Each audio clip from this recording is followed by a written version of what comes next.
Cycle মিস্ত্রি, আপনি আমার বাপ তুলেছেন। আমি যদি বাপের বেটা হই, আপনার উত্তরটা আমি 26 সালে দেব। আমি মাঝে মাঝে এই মহিষাদলে ঢুকবো, একটা মন্ডলে আসবো 25 তারিখে অটল বিহারী বাজপেয়ীর জন্মদিন সুশাসন। কোথায় কি প্রোগ্রাম হবে আমি মন্ডল প্রেসিডেন্টকে জানিয়ে দেবো কোন মন্ডলে আমি আসবো।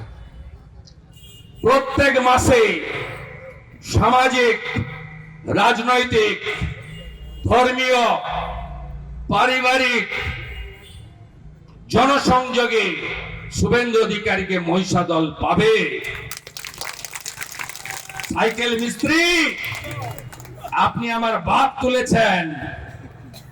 আমি যদি বাপের বেটা হই, আপনার উত্তরটা আমি 26 সালে দেব।